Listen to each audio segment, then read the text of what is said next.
sometimes, I mean, it's not like it's against the law to hand hold a shot. Not like you can't make a great photograph hand holding the shot.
Hey guys, so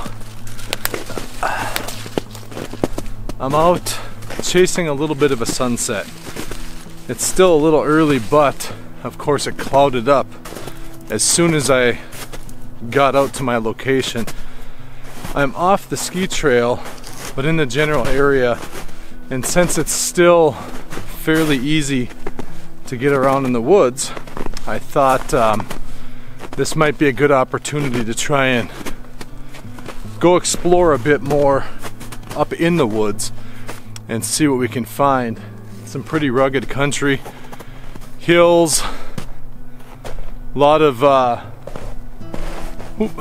deer trails and stuff that have been used over the winter, and see what we can see. I'm kind of bummed that the clouds came. There's still a bit of a glow in the sky, but really killed a lot of the light that we had going for us in this area, so we'll see what we can get.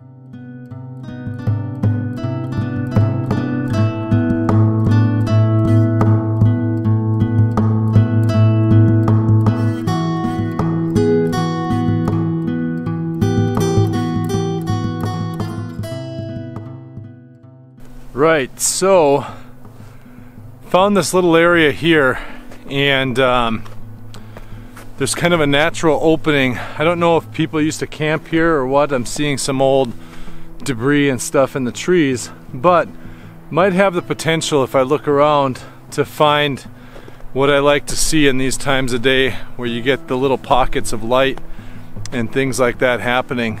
It's beautiful light. I kind of wish I had someone with me that I could use as a model, because really kind of cool light for some portrait work and things like that. So I'm gonna take a peek around here, see what I can find, maybe figure out a composition or two.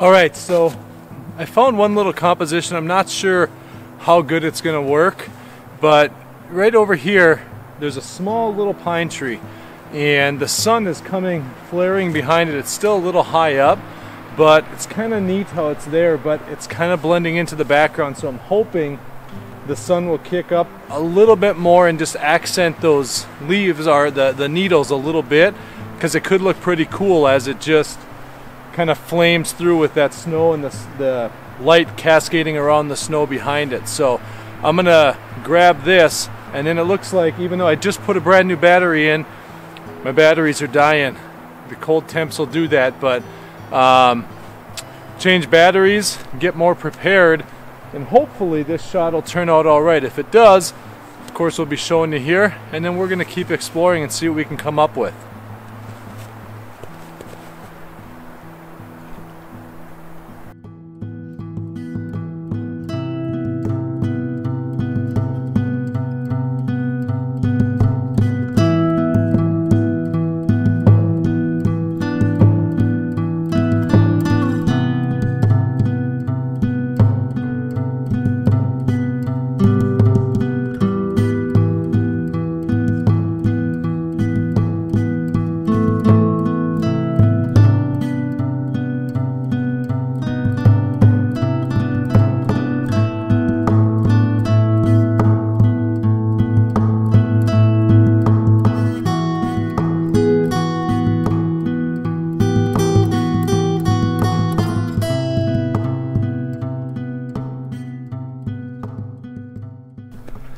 sure is a bummer that this light that was out earlier has kind of faded. Really was nice out. So our goal of this little excursion has now switched from being a photographic excursion, although I'll still set up and make an image if I see one, but I've got my camera under my jacket to keep batteries warm, and oh, snow's getting deep, it's melting, but batteries under the jacket to keep it warm, and rest of my stuff packed away because I'm not holding a ton of hope for any great photos here at this moment. Oh, interesting, that's the trail right here. But anyways, I'm treating this just as a little bit of an exploration into another area that I don't go off into that much, although I think I'm going to come back the way I came and explore some more up in the woods. I've seen another few little spots that could be promising in the future, so we'll go do that. But sometimes that happens, you know, as a photographer, be it landscape, be it my apologies for the camera jumping all over here, but be it a landscape photographer, be it portraits, you know, city, street, whatever it is, you can't win them all, right? I mean, sometimes you go out and you get lucky. The other weekend I went out and took my friend Tam out to this similar area, just a little different stretch of the trail, and we were very lucky with that light. And I see here it is kind of faintly peeking out, so maybe I'll be able to salvage an image yet. But sometimes though, you go out and it really is a bust, you know. There's nothing you can do about it.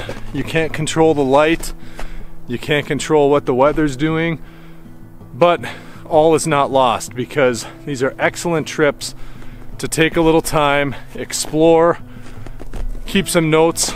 I like to keep mine in a little folder right here on my phone, kind of keep a running notebook of what's going on. Now, like this right here, may not look like much to some, but these old trees, it's an old pine right here that's been busted off, and the wind, it rotted. Wind got a hold of it. There's a few that came down on the ground here. It's laying out back there and all over. But with the right light, especially in the morning, because in the morning the light's going to come from up here down across this scene, and it's going to give a nice little rim light to that edge of this thing, and might be a really neat little scene, just kind of a small, more intimate look at a scene in the forest, because as you can see all around it, I'm in a little meadow right here, but you look back here, it's thick, it's hard to even see what's back there, so you kind of just take what you're given and see what you can find. The one shot I was hoping to get right here, because there's a lot of deer tracks and mice and other critters that have gone through this scene, and it was kind of neat how some of them crisscrossed, but when that sun was coming down up over here, it was kind of giving shadows and a little more depth to those, so it was really kind of a neat scene. I was hoping to be able to line something up like that, but again, the light just isn't cooperating. If I was shooting portraits, it's beautiful, it's a nice soft light glow to it. I suppose I could always start taking some selfies, huh? But in fact, maybe that's not a bad idea just for practice, but I feel so dumb doing that and I don't ever want to share them. But with landscapes, especially in the thick pines like this, you get that glow and it's just kind of a flat lighting. There's nothing to help differentiate the textures among things. So something you got to keep looking for. Now, I did see something, there might be just enough of a glow to salvage it, but right here we've got this small, it's only I suppose about this big around, just a small pine that's busted off some years ago, kind of deteriorating, things like that.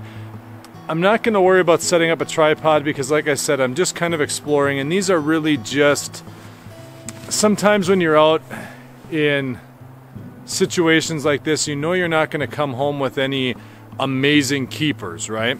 And the best thing you can do is keep your camera handy. A lot of times I'll still set up my tripod, but with the light fading like it is and not doing much, being pretty flat, what I often will do is just kind of crank up the ISO. In this case, on the XT1 with the 56 millimeter, I'll probably shoot it fairly wide open just because I want to focus on the textures. Again, keep things intimate here. And also because I don't feel like taking all the gear off just for a quick little sketchbook type shot. And that's how I like to treat these little excursions is, you know, I mentioned using my phone, making notes on there and things like that. And that's great to do, but sometimes it's just as good to go ahead and, you know, go along with it, make a few handheld snapshots. I don't always shoot from a tripod. I've been working on shooting more and more because it's definitely worth it. It definitely makes a difference in your final image. But what I do notice is that, you know, it helps you slow down, like a lot of people have said for many, many years. It helps you focus and really frame up and make sure your composition's right. And quite honestly, it makes you look at a scene and really study it. I mean, there's a lot of times I'll come up to a scene right now when I am shooting off my tripod and I'm shooting video and everything else, and I'll look at it and, you know, I'll have the camera to my eye, I'll look at different options, and I won't hit the shutter button necessarily, but I'll check it out, because before I go through the trouble of setting everything up for the video and for the photo on the tripod, take everything off the back and all of that, it sounds lazy, but it's actually not. It's really helped me start seeing things better, and that's never a bad thing at all. Anyways, I've rambled on long enough. You guys have a great rest of your week. Enjoy the weather. It should be getting warmer out wherever you are, hopefully, and I'll talk to you next week from northern Minnesota. Love it, guys. Take care.